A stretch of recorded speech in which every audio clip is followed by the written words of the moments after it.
And then people don't realize that there's like 14 Oz books. Are you good? No, I'm fine. Keep going. You were saying? Okay, well, yeah, like I said. You really shouldn't go to shows if you're sick. There's no chance I'm missing the shitty Beatles tonight. Stop! A little cold can go a long way, especially if you're in a crowded room, shoulder to shoulder, and everyone's sweaty. Being sick is no fun, and being the bringer of the plague to a show is not only irresponsible, but also a real dick move. Even if you feel like it's not a big deal, being a germ-filled human being will have impact on other people that you'll probably never even see. Like getting members of a touring band sick, and then forcing them to cancel a tour, and depriving the band the chance to perform in other cities, and depriving other people the chance to see them. Or maybe getting the entire staff of this cafe sick. Then they all call out at the same time, and then no one can get a croffle. The point is simple. Don't go to shows if you're sick. Don't play shows if you're sick. If you're getting over a cold and don't feel contagious, it's still a common courtesy to mask up, even if you don't think it's COVID. There will always be more shows, and we would love it if everyone attending was healthy. This has been a public service announcement, and you are watching Heavy Lemonade.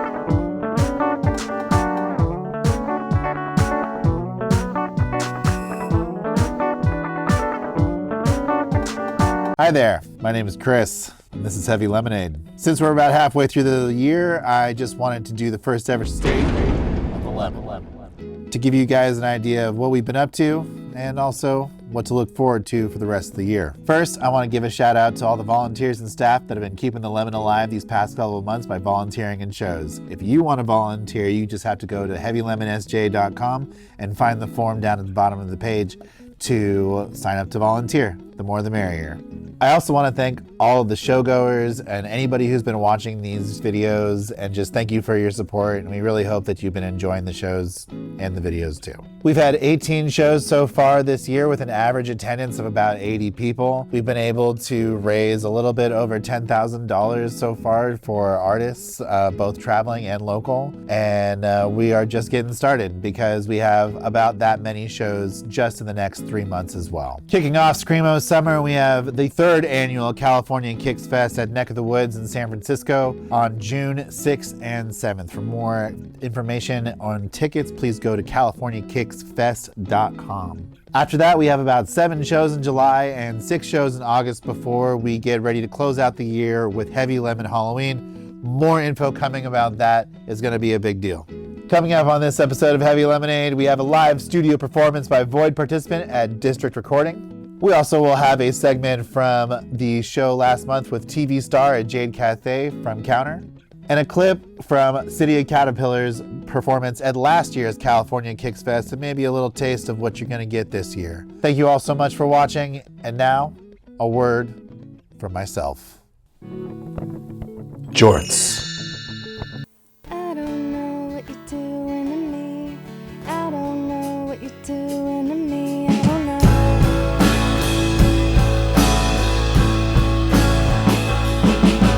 Floating through the hallway, saw it in the doorway, I suppose.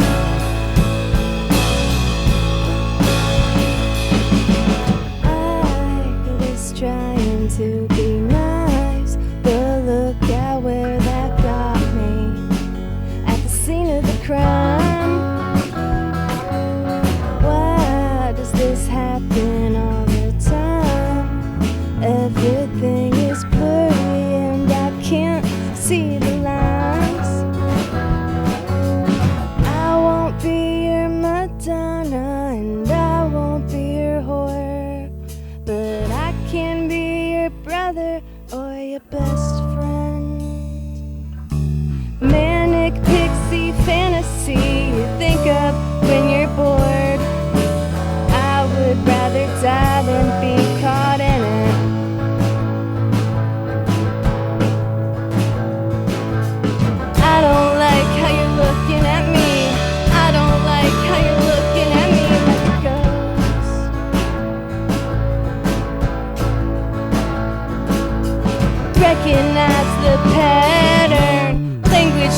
it matter? It's Morse code.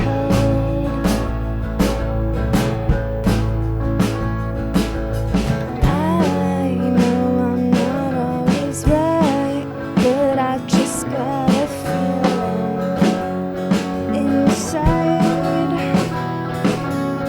You seem to be confused, no matter how many times I spell it out for you. I won't be your Madonna and I won't be your whore, but I can be your brother or your best friend. If you want a lover, then I'll show you to the door. You can say I'm evil or a lesbian. I'll never love again. I just want 100 friends. Say the root of suffering. Won't go down that road again.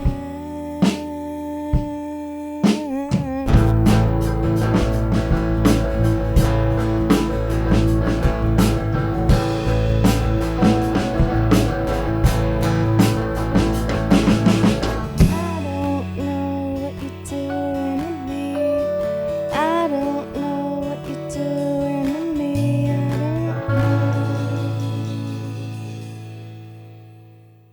We're at KMVT, here to show you how deep the rabbit hole goes.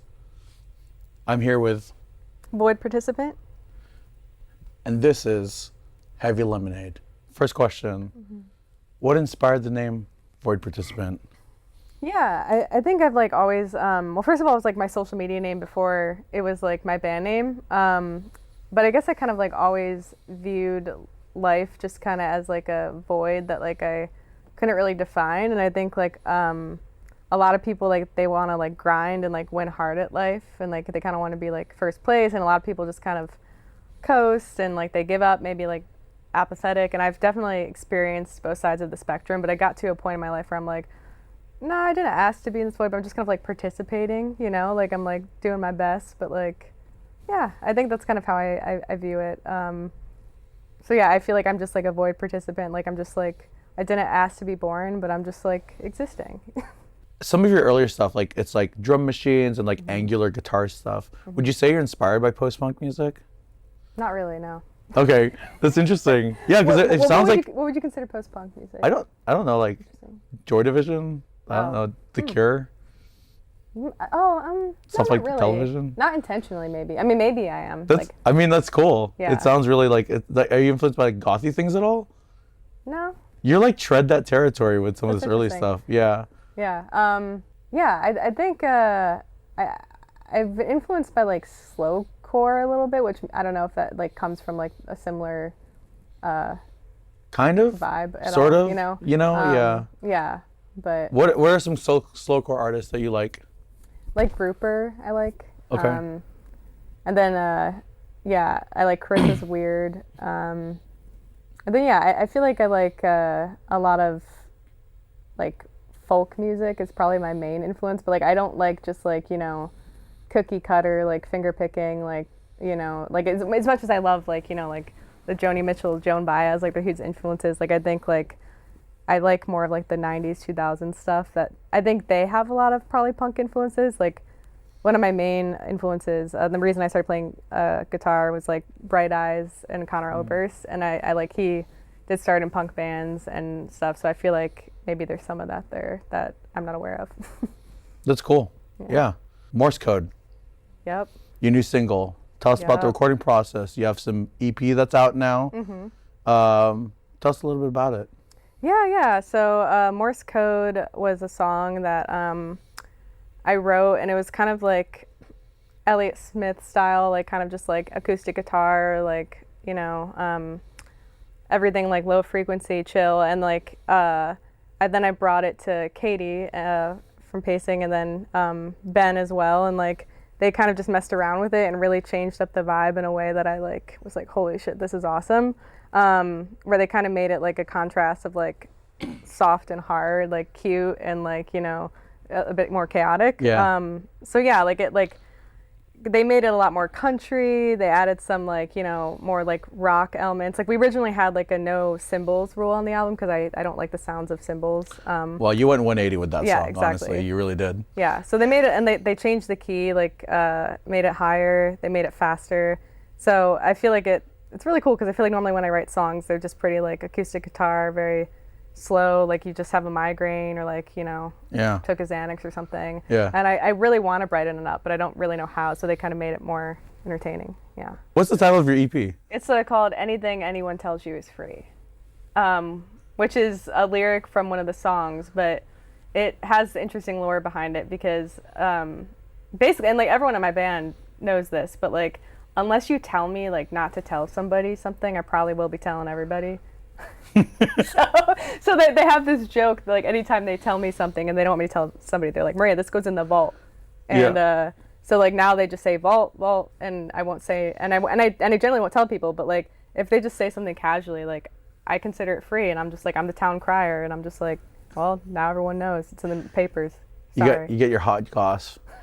Who did you record the album with? Where did you record it? I'm gonna need a whole list. No, yeah. So it was recorded at a district recording, but Katie was from Pacing, was the producer, and we did most of I came to her with demos, and then we recreated the demos in her bedroom, and then recorded most of the stuff in district, but some of the stuff was out of her bedroom. One song, Beautiful Life, where like, you know, when we were me and Katie wrote that like in one day, and that was before we decided we wanted to work on the EP together.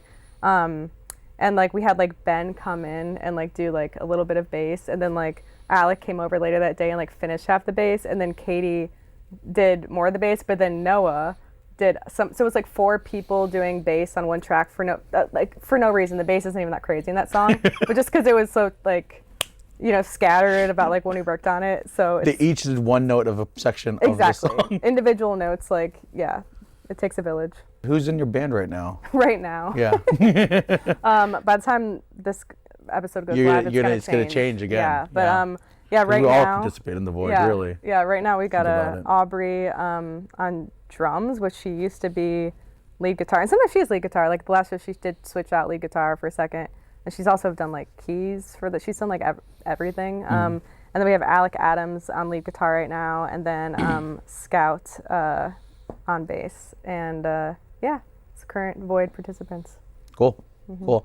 How is it like performing these songs live, and how do you kind of like reintroduce those things live, or is that an important element of the live show?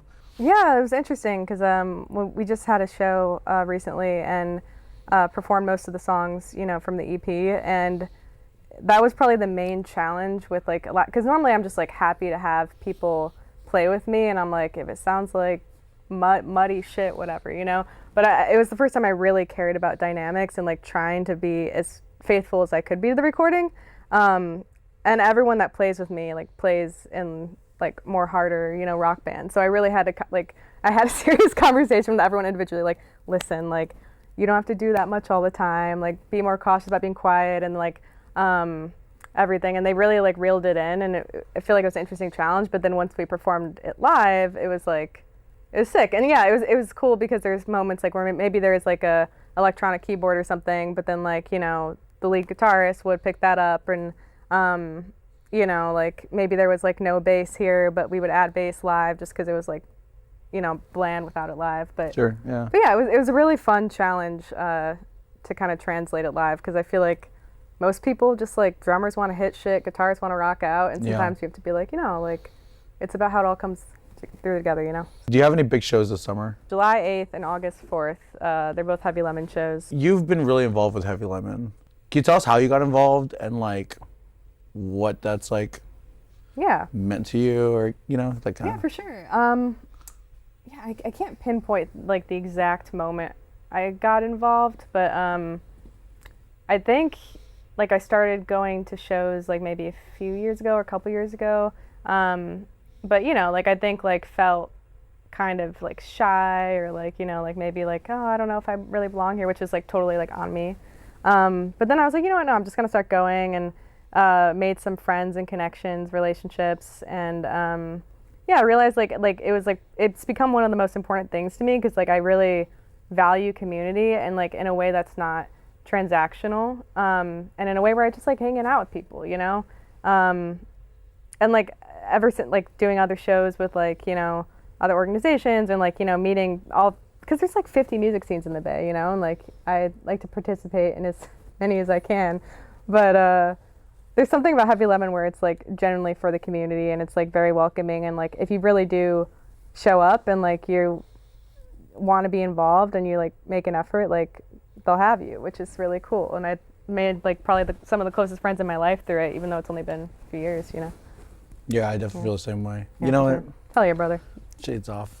Shades off. Shades off. You Shades know? off. Okay. Yeah. It's actually kind of bright, but you know. Oh, You know, maybe for It's bright in the maybe for void. consistency purposes. I just want to say thank you so much for being here and for, you know, taking time to interview with us. Yeah, thank you for participating in the void with me.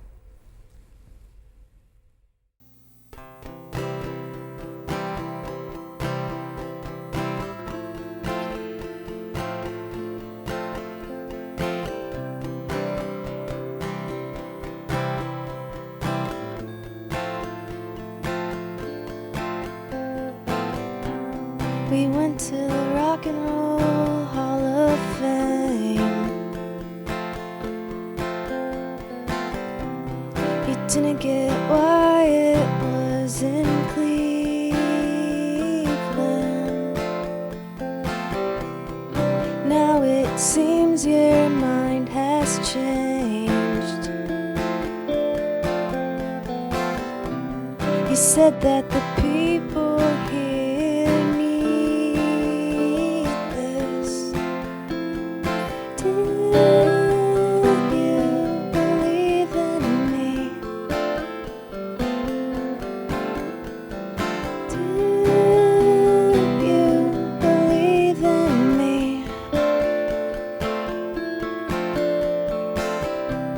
We drove down the street that I grew up on. I ducked down so I wouldn't be seen. The blue garage door is shades of gray now. The gravel driveway looks the same. Do you believe in me? Do you believe in me? Do you believe in me? Do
March!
And as always, for more info, go to heavylemonsj.com.